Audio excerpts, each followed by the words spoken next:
Okay, hello. How's the sound? Does everyone hear me?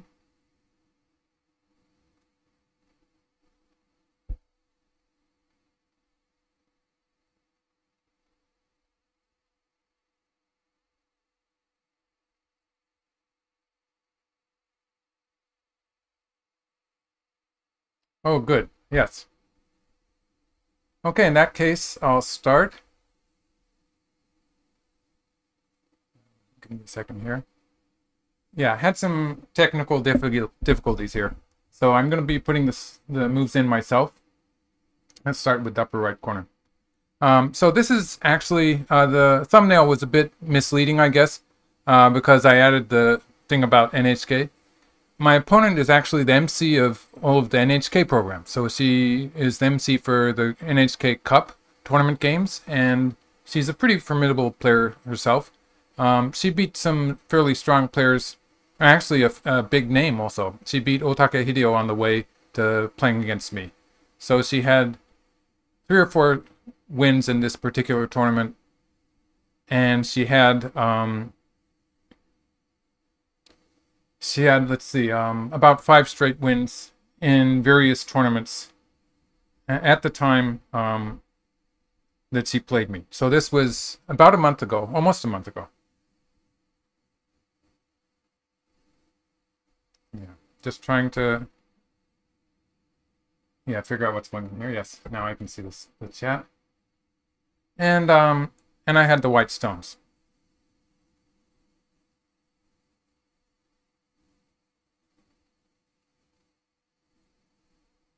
and so we have this opening. Played one Kakari. This is actually an interesting point in an opening where one of my favorite moves is actually to play a star point attachment here. It's a move that I've played against this corner enclosure before. It's an AI advise type of move. And it turns out I could have played it here according to Katago. And the variation would be something like this, where a key move for white is to play this cut at the 3-3 point. So white's playing this cut and asking from which side is black going to take the one stone. So if black just takes here, then white gets a free forcing move here, which is just this is just plain good for white. So white can play the forcing move there and get a good position on the side. So that's going to be good for white. If black plays here, white's going to curl around here, and in this case, white will next have potential forcing moves from above because of the fact that those two white stones are still very much alive and on the board. There's some extra forcing potential here. So for instance, if black plays here, covering here on the second line is going to be forcing because white can capture the whole corner with this. So black would have to answer at some point. So some extra potential there. And what generally happens when white plays this move is that black is going to curl around here and then take from this side, which gives black a very solid, good corner territory. But white's also going to get an extra move towards the side. So basically, what white has gotten from this whole exchange is two stones towards the side, uh, so white got two stones with just one move. So that was kind of an extra move towards the side.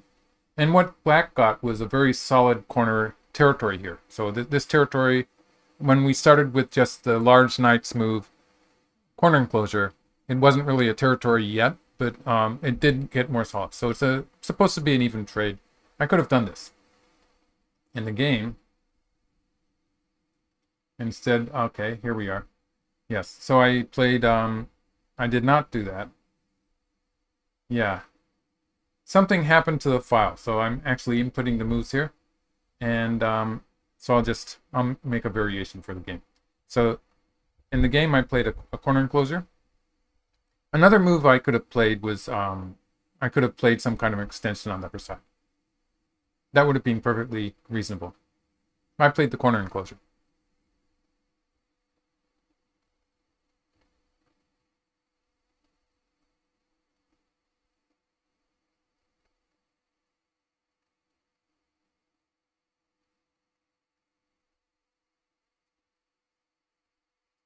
Right. Yes, decision scientist, I agree with that. Black does have a very good position towards the upper side in that variation. And now black played an approach move here. And this was okay. Black could have played a pincer on the upper side. When I looked into it with Katago, there were a number of moves that black could play, and they were all getting fairly good, similar scores. So it's like black could have played a 3-3 invasion here. But black chose to play this move. And I extended here. So this is a move I sort of like to play. It's the computers tend to like the fourth line rather than the third line. So I think this move is probably good when you compare it to this move, which is the move we used to play a lot. It's just that this move, it gives black the potential invasion here. It also gives black a potential pressing move here. And generally seems to get a rather low score. It's something that's probably a bit difficult to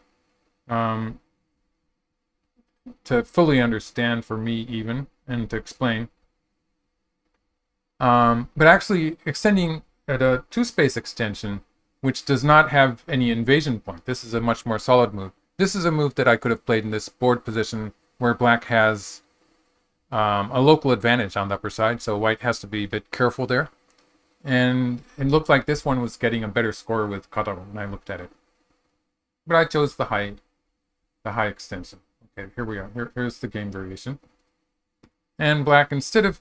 I was sort of expecting a double Kakari, but instead black played here. So if black had played the double Kakari move, I was ready with a lead in the ladder. I had an advantage in the ladder, so if we play this way,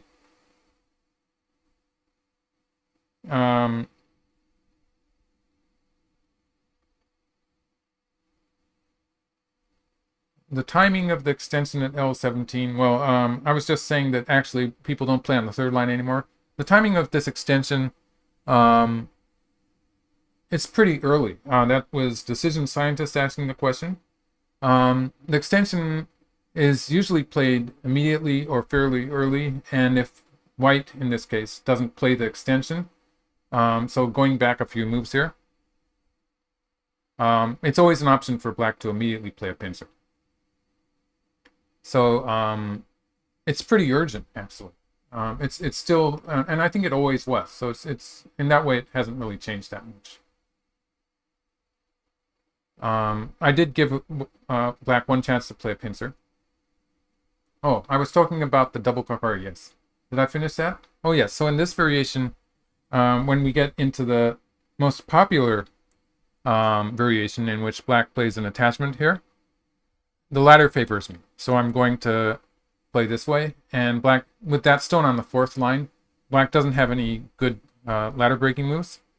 So it's going to be like this. And let's see, if black plays probably some kind of extension on the right side, then I can play an extension here. This is really a big move. Hitting one of the weak points of the corner enclosure there. White can next be hoping to play moves like this or this to reduce the corner territory or erase it, you might say. So there's some trouble that can happen inside that corner enclosure. And white also has potential to build up the left side. So this would probably be okay for white. So black instead played this attachment. And I actually made a video about this one. I should probably put a link somewhere. So is something bad happening with the chat? Oh, yes. And I should talk about the picture on the thumbnail, the picture that people were seeing. And it was confusing, I suppose, because it was a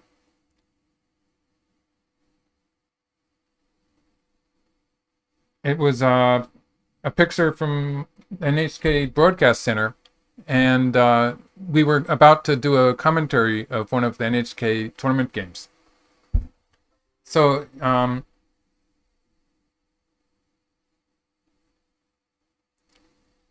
that was it was an NHK thing, but actually this game that we're playing was in the Gosei tournament, so it's a different tournament. Okay. So white played a Hane on top.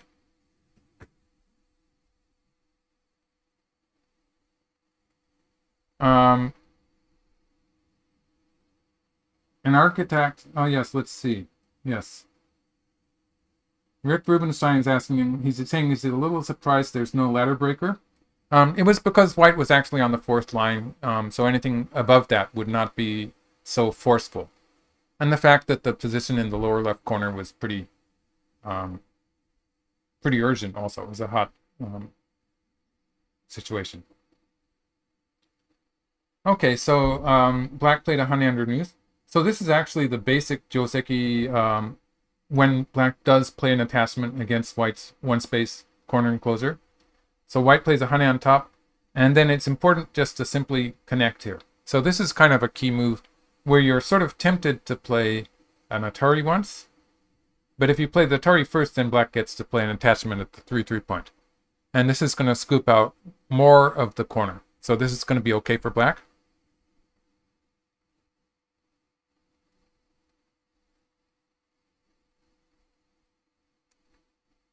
Yeah. Yeah, so that was decision scientist. Yes, that the fact that I played a high extension there, I think I was thinking of that ladder that could happen and making it difficult for black to play a ladder breaking move. So in the lower right corner, this is probably not so good for white when black gets some extra forcing moves against the corner. Or if white wedges here, black's just going to live in the corner. So this is a point where sometimes you actually see the computer suggesting this move, which I would probably not play. I would probably just play here and live in the corner. But this is that's something, so since I wouldn't be playing it, I sort of find it hard to explain. But the fact that white connects here, this gets rid of the possibility of this move, because then white would be able to cut here and break through here. So that would just be bad for black.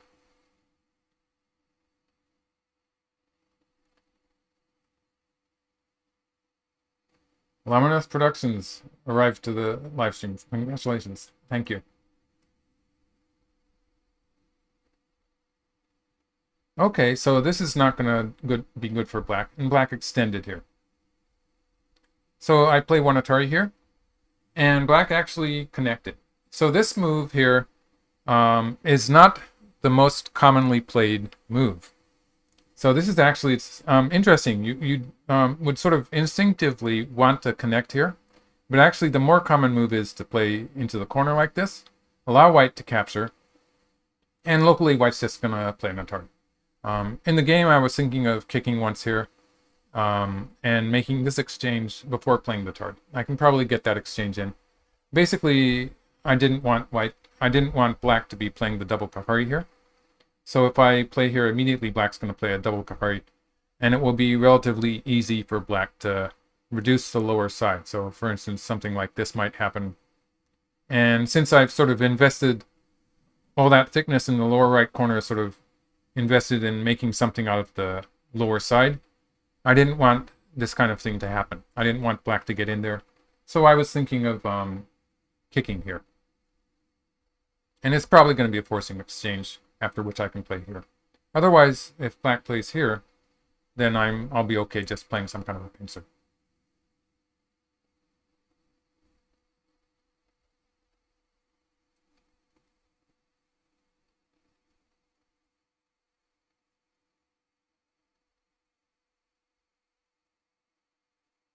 Right, yeah, maybe she is an attacking type. This isn't a scientist. Seems to know a lot. This variation where white plays an Atari here, that was Jake Vikoran.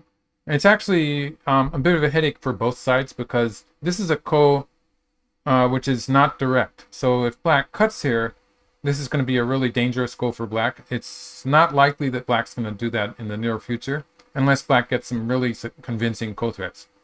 On the other hand, if white plays there too early, it's still going to be a ko. It's very difficult to kill this black unconditionally. It's usually not really a good idea.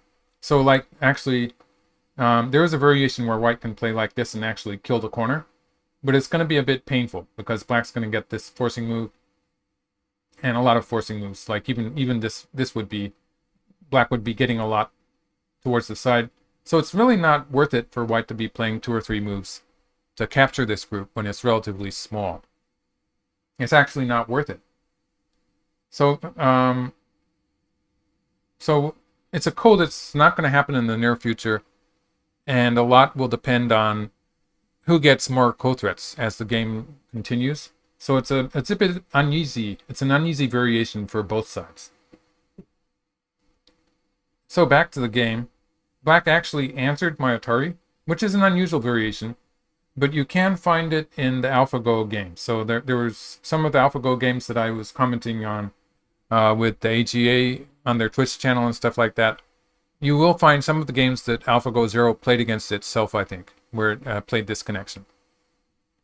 It's been a while, so I might be confusing AlphaGo Zero with Master, because I did both series.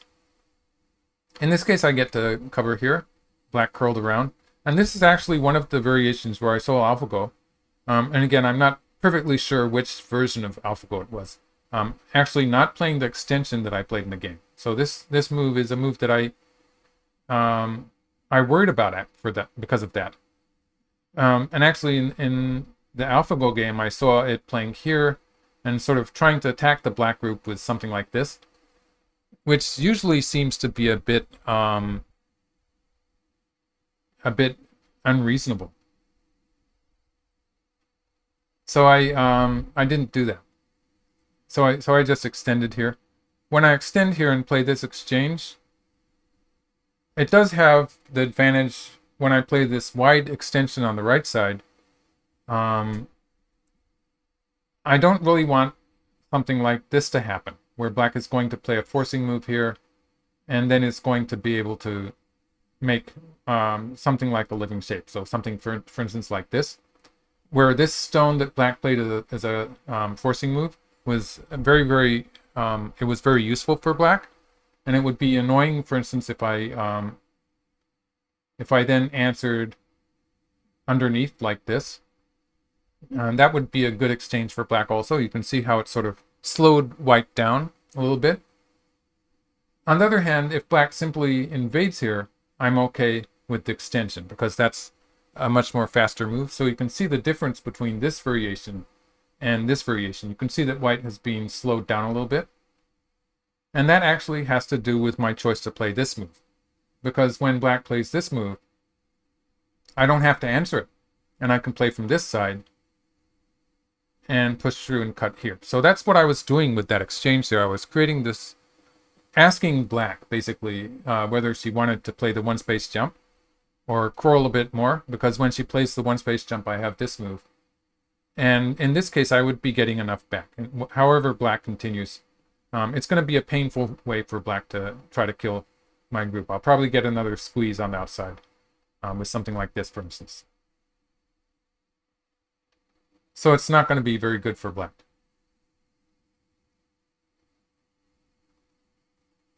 So let's see if I can find the game variation again. Yeah, so I play here. So the fact that I've played this extension here is going to make it slightly more difficult. Sorry about that. Yes. Slightly more difficult for black to invade the right side. So that was my idea there. Oh, we have people talking about the Kosumi in the upper right corner.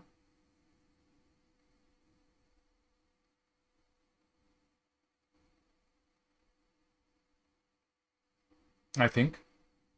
The Susaku diagonal. This is Irish Gamer saying the Susaku diagonal on the connection seems like a very solid play. Exactly. Okay, solid play. Yes. And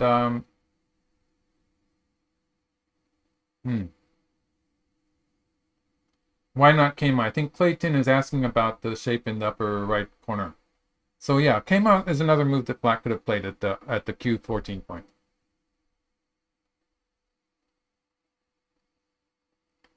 Okay, so let's get back to the game. Let's see.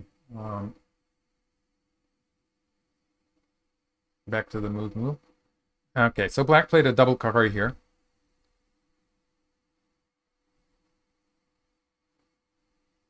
And like this.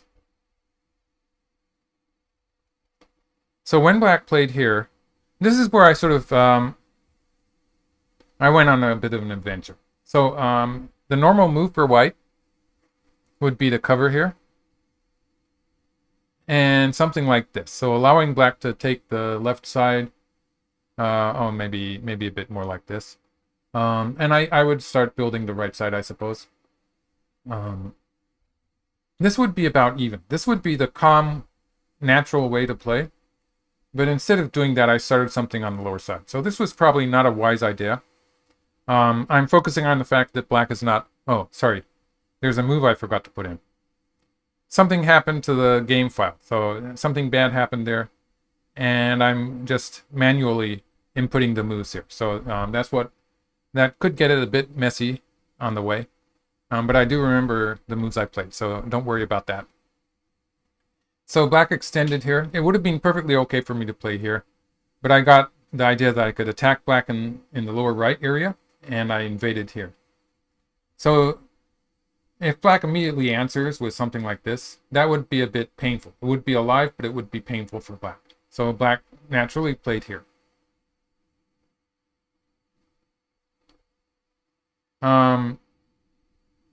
Jake Vikarin expected white to attach at f4 instead of d6. That's actually could have been better. Maybe I could have played here. It's a very subtle difference, but this could have been a better move.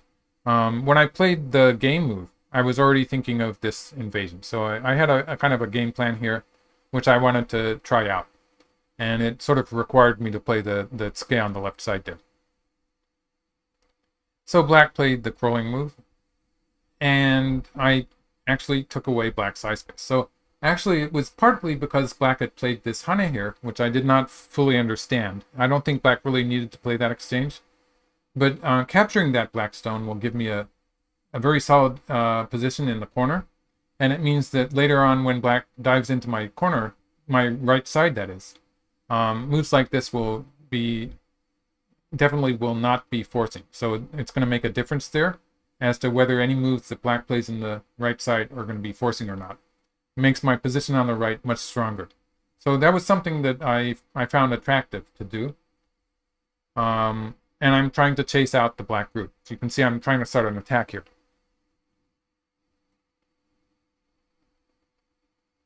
Clayton says he's always confused where to attach with the double approach. You're probably not alone. It's a very subtle difference usually. Like one of the things that I was talking about, that ladder, where white captures the stone in the ladder if black plays this move, and white can capture in a ladder. That's one of the things that you can look at, and it'll at least give you an idea of which side you want to play on, because I sort of like this variation for white.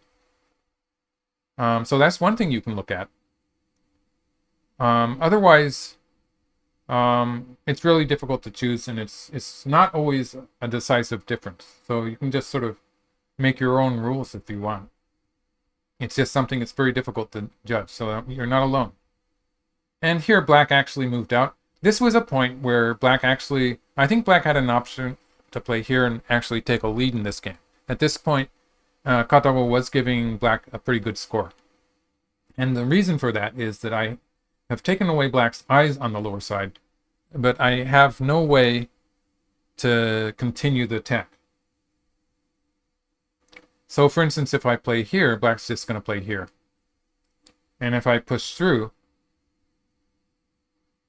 obviously this is not going to be good for me. This is just going to be a complete collapse. Something like this, it wouldn't really be very satisfying for me either.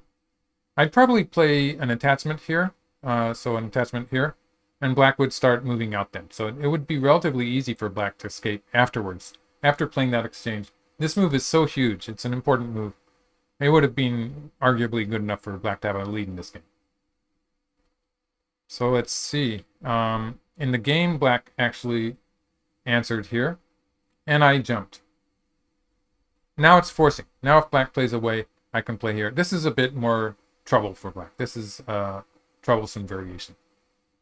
So black had to jump out, and I played here. So this is a position where there are two moves that I considered.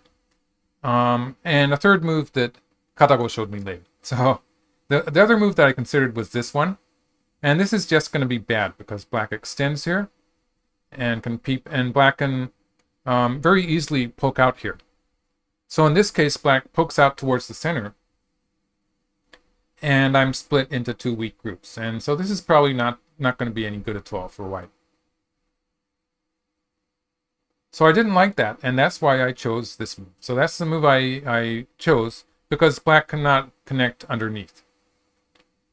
And the move that Katago was suggesting at some point was this move, which is sort of interesting. Usually it's difficult to use, but if black pushes through and cuts here, there's the fact that white can curl around here, and this is creating a cutting point here. It looks like it's playable for white. It's going to be a pretty sharp, dangerous fight for both sides. I didn't really calculate this one. So I just played the bamboo joint here. And black slided. Against the slide I can play here. And in the game, black pulled back here.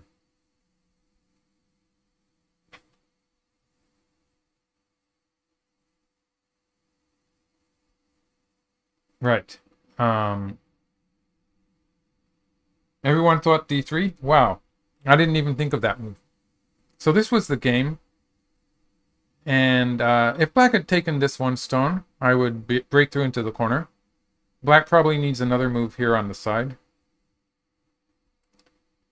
And let's see. I sort of have a choice of playing on something on the left side or pushing here.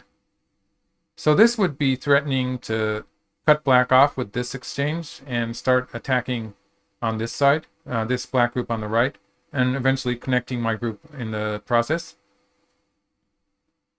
Or if black answers here, then I could start this kind of thing. A fight in the center of the board.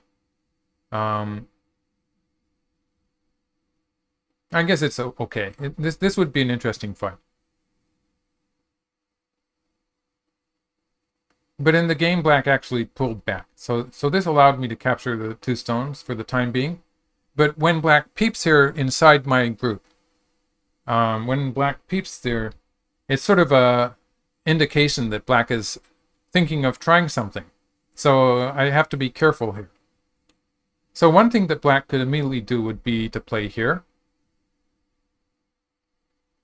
And I'd probably, if black played it in that order, I would probably just extend here. Black can jump out.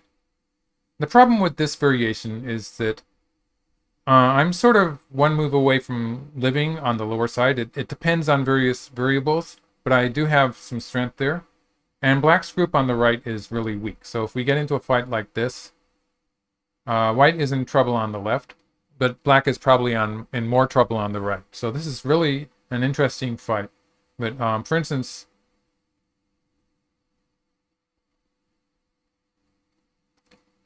something like this, black's already in trouble. Like if white connects here, white is threatening to wedge here and cut the black group off. Or to play, this would be heading into white's thickness. It wouldn't survive. I can afford to sacrifice the group on the left and capture black on the lower side. And the problem with pushing through here, which is the only way black can start to take away white's eyes, this would take away white's eyes, but it creates a terrible shape here in the center, where black is running out of liberties. So there would be issues with stuff like this happening, and black would be in danger there. So I'd get a lot of forcing moves from the center too, at the least. So let's see how. Let's see if I can find the game variation again. Yeah. So black didn't do that. Instead, she pushed here. So she peeped once from inside, which usually is a bad exchange if nothing comes from it. And then she pushed it. So this is a bit fishy. I have to be careful here. So I jumped. At this point, black's group is killed, and I left it here. So for the time being, I played here, which is threatening to wedge at this point. So that's a forcing move. And black answered here. And I actually did wedge. And you can see how black has created a hanging connection there. And now I'm threatening the black group on the right, so I guess it's reasonable for black to play here. Up to this point, I'm okay. Assuming black had to answer that move, I'm okay.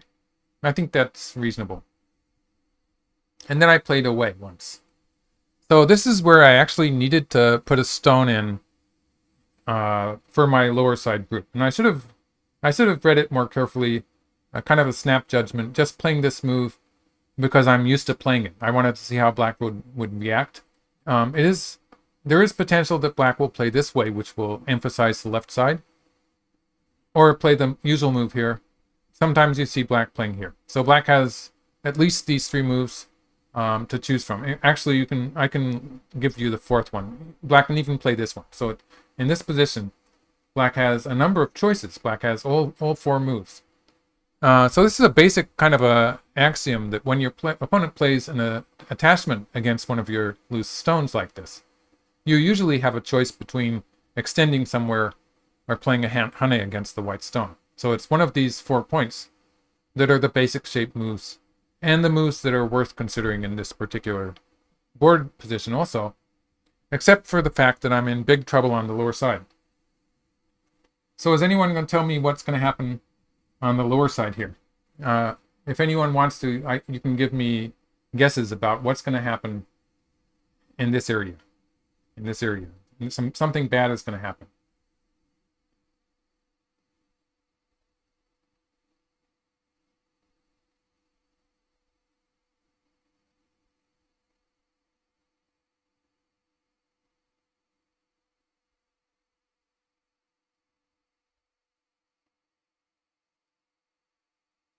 There is a ko-like variation. The Dawn Slayer says it's going to be a ko. There's a kind of a ko-like variation that I may or may not play.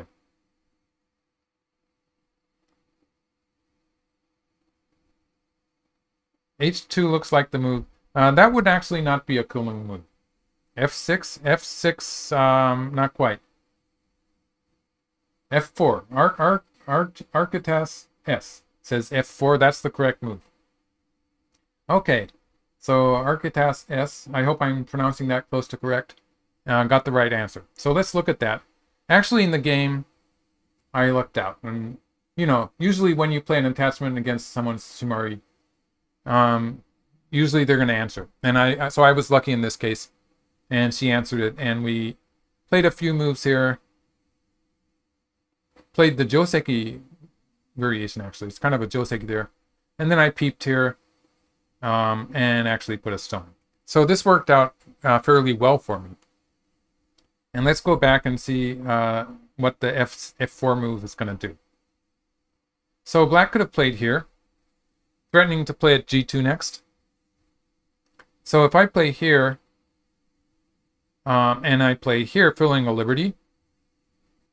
Okay, let's try again. How does black capture the white stones? Let's give black this exchange just to take away all my eye space.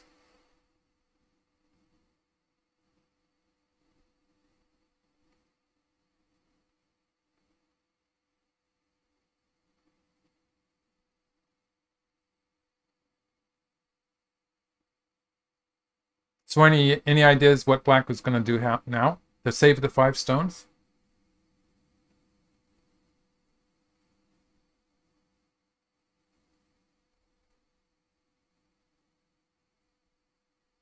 E5, exactly. So that was, a number of people. Irish Gamer, Jake, Vicaran. Yes. So this is the key move here, which fills white's liberties.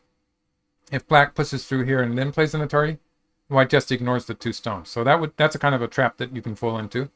But if black starts from this side, black is immediately threatening the 3 stones. And this would be bad for white, because I don't have 2 eyes. I would probably, at this point, I have a choice of playing the hanging connection, which has more in the way of eye space. And then I could continue in the corner here. I'm not going to die. Or I could have played, the ko-like variation is when I play from above. And black plays here, and I try to squeeze like this.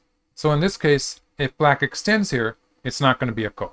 But I do get some extra forcing moves like this. So I get a bit of a squeeze from the center. I still don't have very good eye space. So I'm probably not going to play this variation anyway.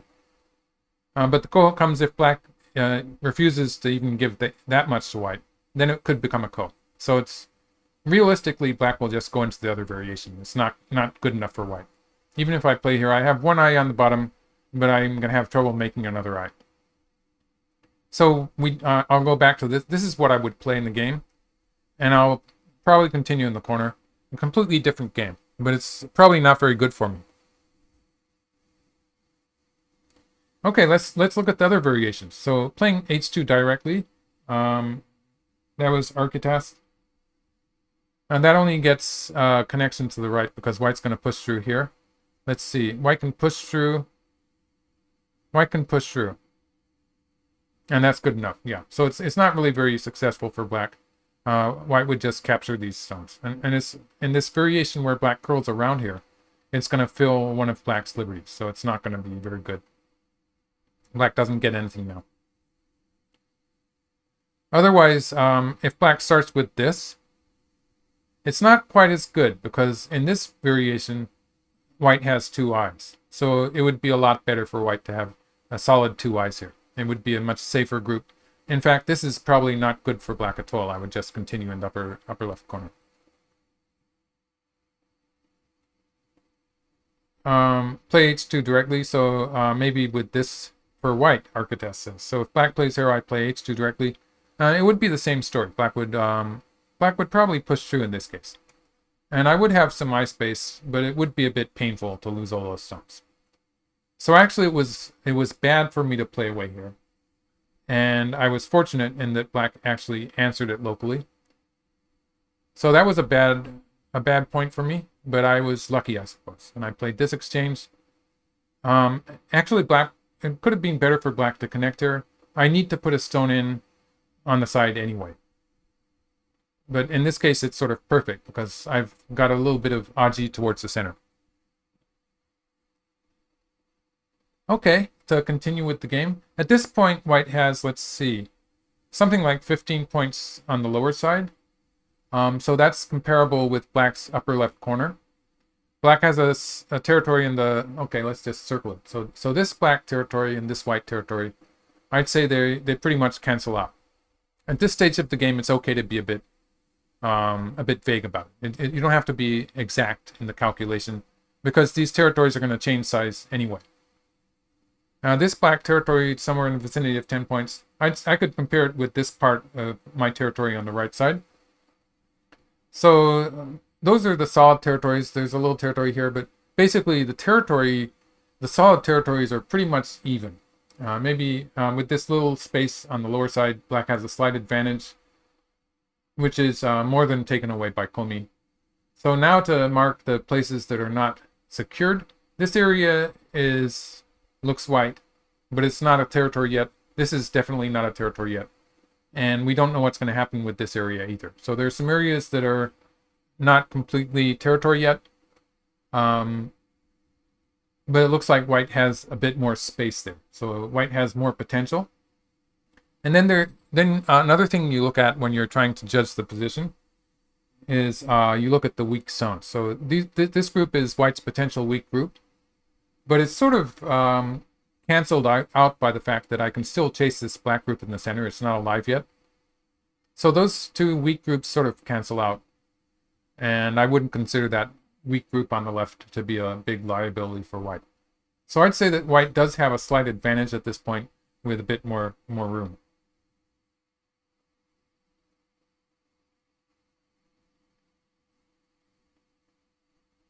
Okay, why wouldn't white connect at f6 instead of g3? Jake Vikram. It's worse for eye space, right? So it may be better for points. So that we're still talking about this move that black could play here. This move is going to create some eye space for white on the side, whereas this move is going to have less eye space. So that would be the difference there. So in the game variation, yeah, so it's like this. At this point, white does have a slight lead, and black starts to reduce the right side. I do have to be careful to keep the initiative here. C8 or C9, C8 or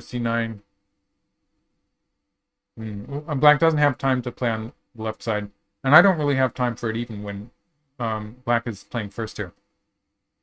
So black has started to reduce the right side, and it's a position where I'm feeling I have an advantage. But if I start playing underneath and just surrounding this area, black's next attack is going to be on the upper side, and it's going to give black an opportunity to have a few attacks here, which could bring the outcome of the game into question.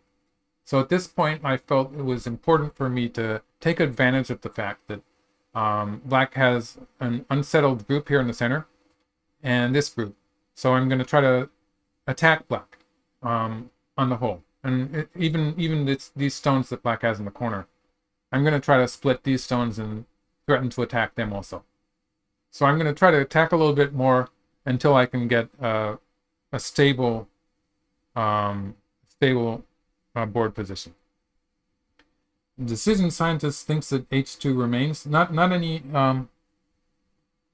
Oh, if white had played f6, yes, that's probably sort of true. There, let's look at that. So if white plays this move, it might look like it's more territory, but one thing black can do is actually black can play here and here, and this would be connecting with a ko. Sorry.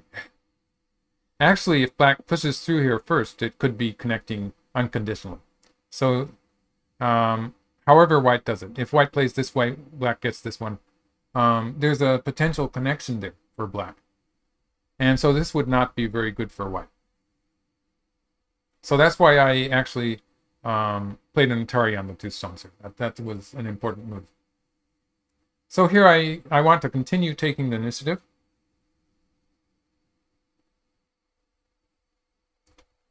And, oh, wow, we have a Korean player saying hi. Thank you. Hello. Unfortunately, I don't speak Korean, so I can't ask for Korean questions.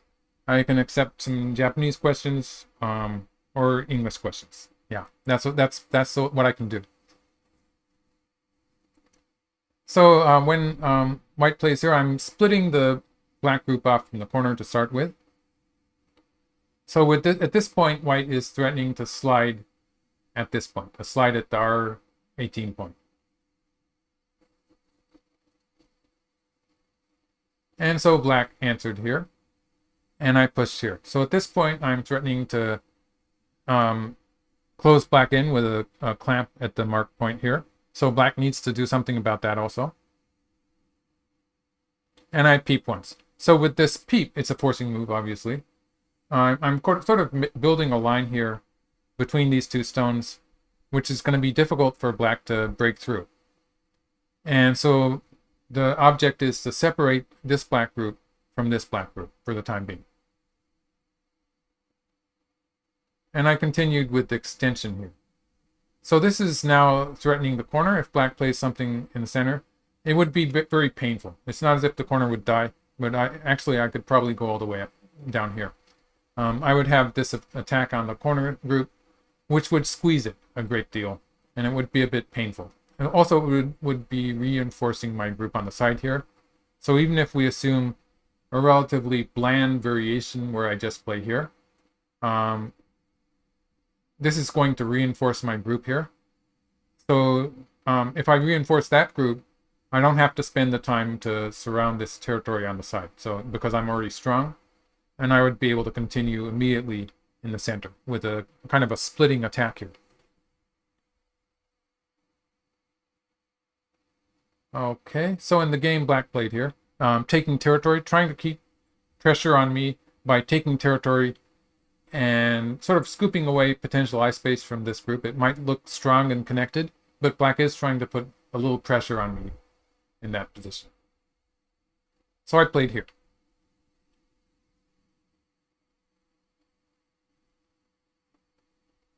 Yes. So it's very important. Rick Rubenstein was saying about pros setting up these kind of attacks where there's an attack after an attack. I felt in this game when I was playing, I felt it was very important for me to keep attacking because at one point in the game I had this extension here, which was a potential weak group, and this group on the left here. I wanted to settle all of those problems by continuing to attack black and calming down the entire, basically cooling down the game. by attacking until I felt safe with all of those groups. And so this is sort of working here. It's one of the rare cases where it actually works in actual play. So this exchange actually was setting up this move where I'm surrounding the lower side now. This is an area where I felt that if I played away, I was worried that at some point, I actually potentially had a very strong attack in the center of the board, but at some point black is going to play here. And black does have some potential to make some eye space with this kind of move. So, sorry, that was not the correct move. Something like this. You can see, in this case, black might even play the double hane. You can see that trouble might be brewing. This would actually be a ko. Not so sure about black's kotex. Maybe black has to extend here. But you can see some eye space developing here, potentially. And it's taking away white's territory too. So I had the idea that I wanted to surround that territory, just because I'm feeling fairly comfortable with the overall board position. And this whole exchange on the right here, these 3 stones here, let's just show you a different variation where I play this move immediately. If I play this move, then black's going to bump against me here. And it's going to change the size of my territory here. It's going to take the boundary to this line. So by playing that exchange in the game, I was stopping black from doing that.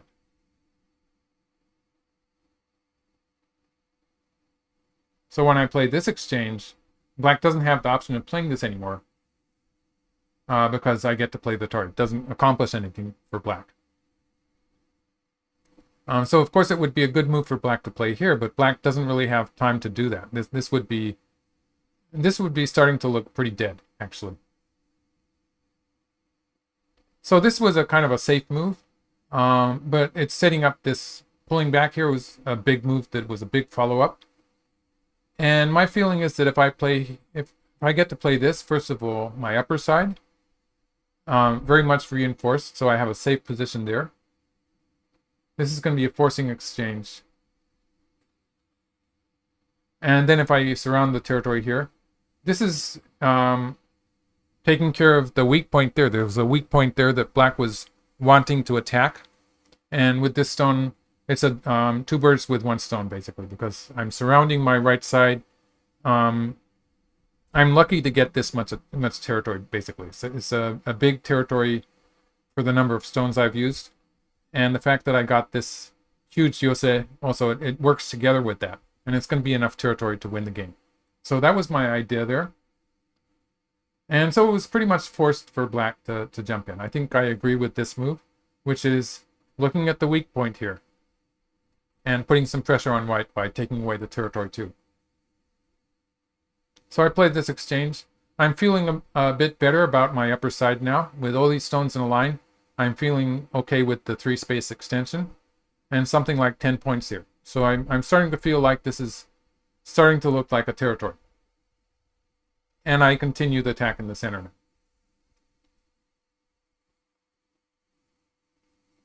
Okay, so black is going to continue out, and I play here. Now I'm threatening these stones. So although this is all working really well, it's a very dangerous situation where I have some weaknesses too. The sequence has to work out very well for me. If I go wrong at any point, then it could be very dangerous. So I wasn't feeling comfortable at this point yet. I wanted to get a bit stronger in the center. So black plays here. And with this move, black is pretty much connected up. So if I try to cut black this way, this stone is going to have trouble finding any friendly stones to connect up to. So that's probably not going to be good. Or if I try to cut this way,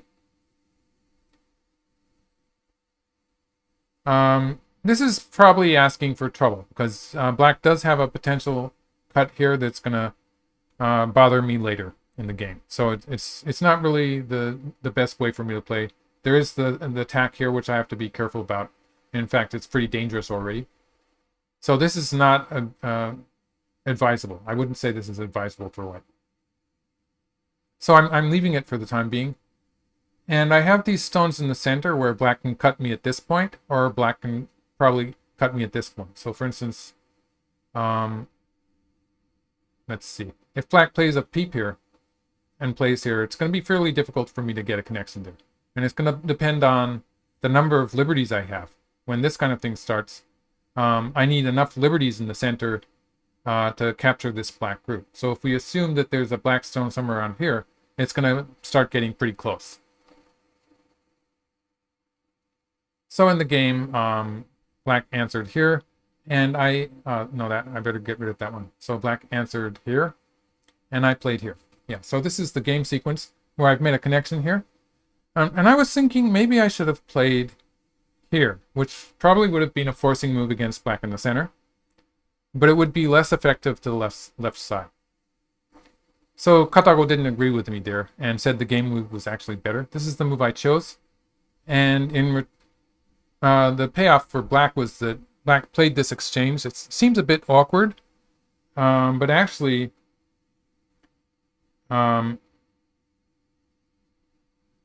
this exchange has finished black's connection. So if black played away here, if I push through here, it's going to be difficult for me to continue this attack when I actually have a weakness of my own when black can push through and cut here at any point. So I'm not very strong there. It's not feasible anymore. So with this exchange, black actually took Sente and managed to play here. But I play here. So let's see if I can catch up with the chat now.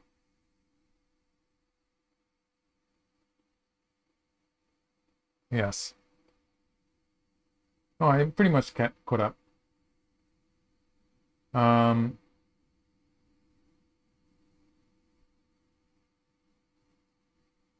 09. Oh yes.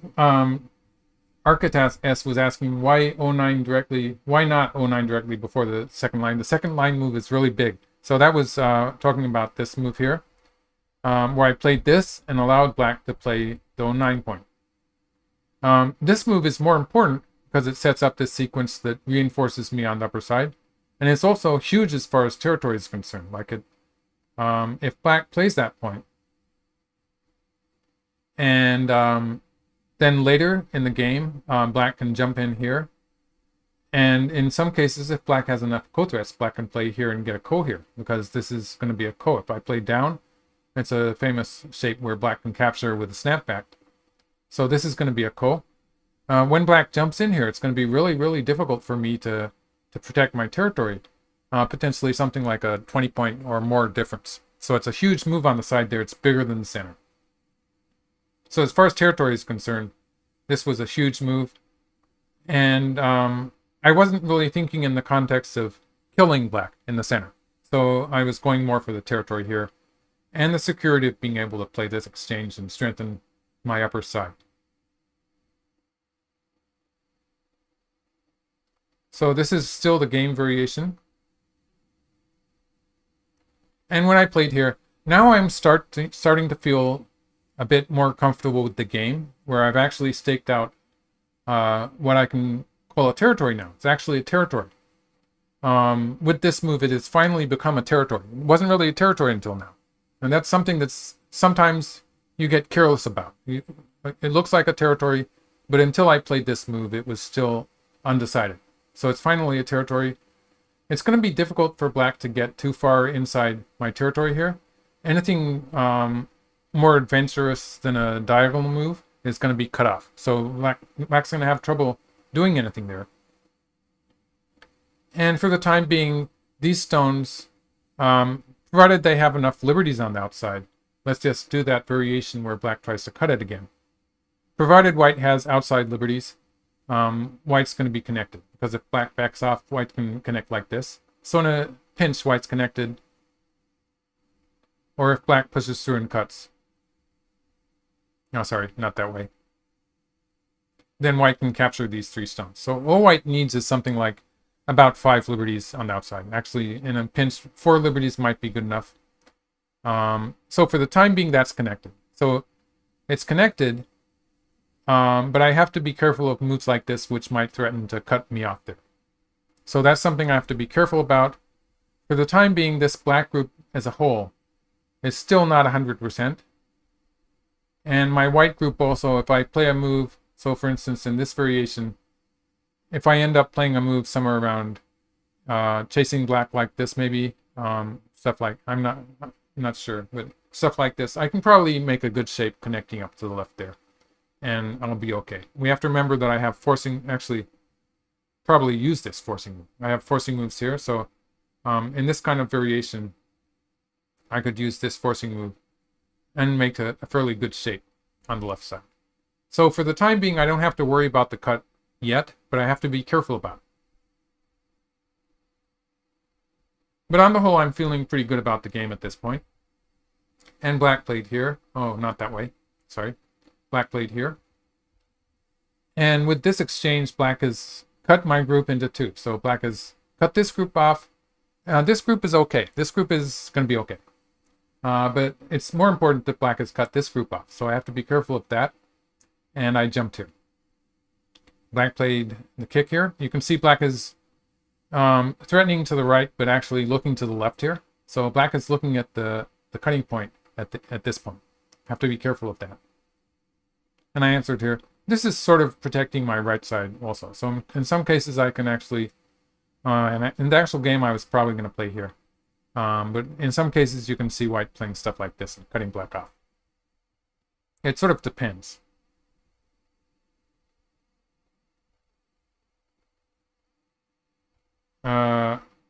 Decision Scientist asked, could I make a sequence of semi on the right top by white trying to capture N16? You know, that's a good question. Okay, first of all, I could try doing this. This is just such a headache. So black will maybe push through and cut here. And already I have to be careful. So maybe this way. I can't play the diagonal move. Black would just jump here and win the semi. I can't play the attachment because black would push through here. Well, actually, maybe this is going to work. Okay, maybe it works. So in this case, black's going to push through this way first. It's going to be better for black to push this way. This is a bit of a headache too. So maybe, what do I do here? It's just a variation. I really don't want to be thinking about this variation. So black could do stuff like this, for instance, and I'm going to lose more than I gain. Another thing that could happen is that it could start with this move, and then black pushing through and cutting here. I guess that's okay locally, but yeah, this kind of thing. It looks so dangerous. Well, I could win the semi, but black would be getting some extra potential here. Let's see. Maybe this kind of stuff. With the forcing move. With the forcing move here. It's just a variation I didn't feel comfortable playing. Otherwise, there's the kick from above.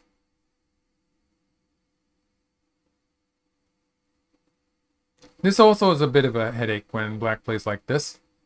And I would like to be able to attach and kill it, but I sort of feel this is not going to work so well when black pushes through here.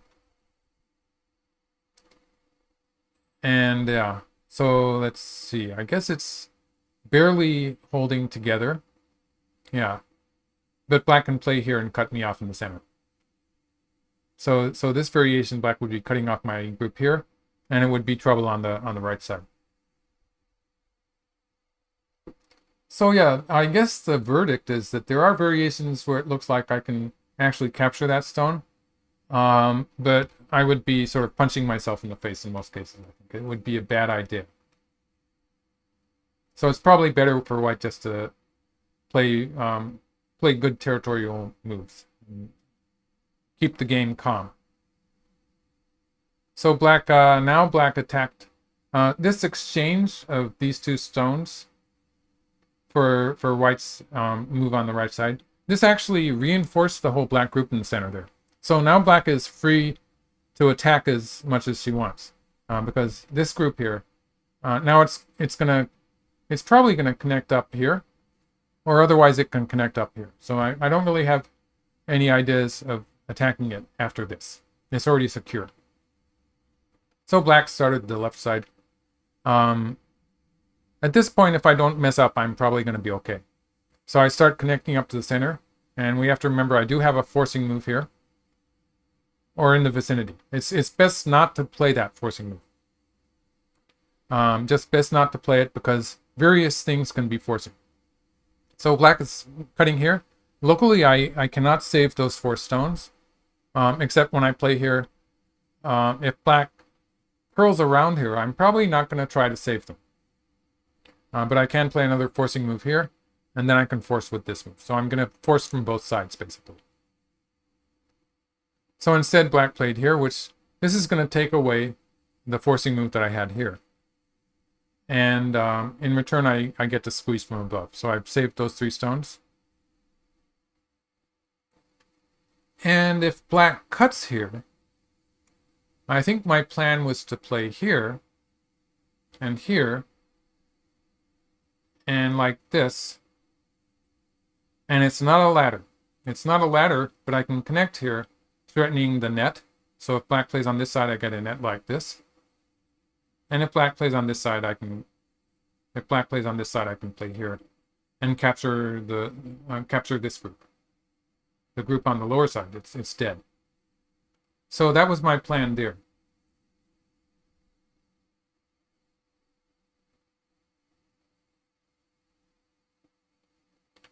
And black is reinforcing this group once more. And I played here, getting rid of that Aji and threatening to play it. Actually, if I play at the mark point next, this whole black group is going to get cut off. So black has to do something about that. And black filled the liberty here. So at this point, I guess I'm sort of wrapping up the game. I play this move, which is a big move on the right side, and it's calming down the situation there. Black is getting this extra profit on the upper side, because if I cut here, now this is going to be bad. I don't see myself winning that. It's going to be a ko or something. So let's do the race to capture. So if at this point, if I play here, black's going to win by 1 move. Or if I play here, I can get a ko. But I don't really want to play this ko. It's very dangerous. The whole side is going to die if I lose this ko. So I don't want to do that. And I have to go down here. This is the game move. And black gets a nice 10-point territory in the center. But I get the side territory. At this point, I've actually calculated it. And obviously, it was a fairly well-played game by me. And it's actually very unusual. So maybe that's the reason I wanted to show it to you. It's not unusual for me to get an early advantage because that's just something that sometimes happens in my games. I do get an early advantage. But it tends to get messy in the middle game. I get greedy sometimes.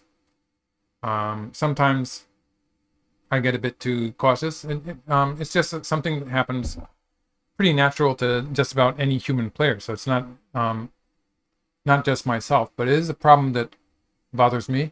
So this is an unusual case where I actually I didn't throw the game away, and it didn't get messy either. So fairly well done. It's an example of unusually a clean victory for white. So at this point, black did resign. The endgame moves I was showing you here, they were pretty straightforward. They were close enough to a correct endgame. And the game is close before komi. So let's see. Oh, that's not true. Lambat Mimi? The time, actually, I didn't use so much time in this game. I think I had an hour and a half or something left. The time control was 3 hours each. And my opponent was using a lot of time. I think she just got into trouble in the early stage of the game. When I secured this territory, that was probably a point where I was starting to take a lead. And after that, black was trying to find ways to complicate things. And the fact that I managed to actually avoid that was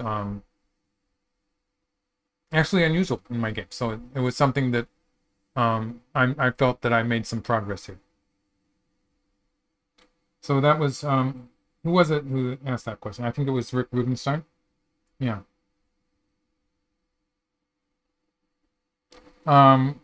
The upper side white territory did become small. That was Decision Scientist. But 10 points in a group that is sort of surrounded by pretty solid black groups, keeping the 10 points was good enough for me. I did play away once. Okay, so yeah, I didn't push my channel very much this time. I got involved in the game, and I actually had trouble with the game file. So I was putting the moves in, and I ended up with a really messy game file here. But yeah, thank you all for being here. And sign up to my channel if you haven't already, and press the like button. So thanks everyone for being here. This was a bit shorter than usual. I do have some other games from July that, if I can find time, maybe I'll be doing some of them at some other time. So thanks everyone, and I'm going to finish now. So goodbye.